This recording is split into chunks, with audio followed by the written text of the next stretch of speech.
Now, here's your Farm and Ranch Report from the Western Ag Network. Welcome back for our Farm and Ranch News. Looking to news out of Canada today, where we see that Canadian cattle producers are raising concerns with Health Canada's proposed regulations to put a front of package warning label on ground beef, similar to what some nations put on cigarette packages. The proposal from Health Canada is part of several changes to Canada's food and drug regulations. The changes would require the usage of warning labels for foods high in sodium, sugar, or saturated fat.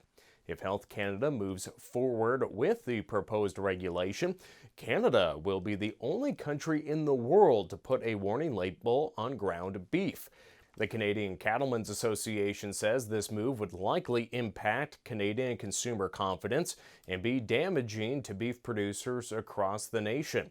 Approximately 90% of Canadians eat ground beef weekly, and adding a warning label on ground beef would send the wrong signal to Canadian consumers, the Canadian Cattlemen's Association said in a statement.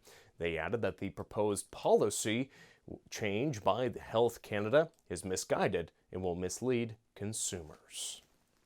In other news, here closer to home, new data released this week from USDA's Economic Research Service shows the number of U.S. farms and ranches continues to decline slowly. After peaking at 6.8 million farms in 1935, the number of U.S. farms and ranches fell sharply through the early 1970s.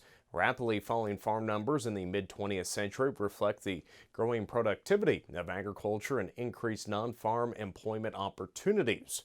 Since then, the number of U.S. farms has continued to decline, but at a much slower pace. In 2021, there were 2.01 million U.S. farms, down from 2.2 million in 2007. We'll be right back. Before beef is what's for dinner, it starts out here with farmers and ranchers who choose to be Beef Quality Assurance certified. Because for them, the right way is the only way. Beef, it's what's for dinner. Returning back today, looking to Wyoming's crop progress report from USDA, where irrigation water supplies across the state were 8% poor, 55% fair, 36% good, and just 1% excellent, compared to 7% poor and 64% fair and 29% good last week. Stock water supplies across Wyoming were rated 1% very short, 10% short, and 89% adequate, compared to 2% very short, 11% short, and 84% adequate, and 3% surplus last week. As for winter wheat condition ratings, 44% of the crop is rated poor to very poor across the state, 48% good, 8% fair, 0% of Wyoming's winter wheat was rated excellent. That's today's Farm and Ranch News.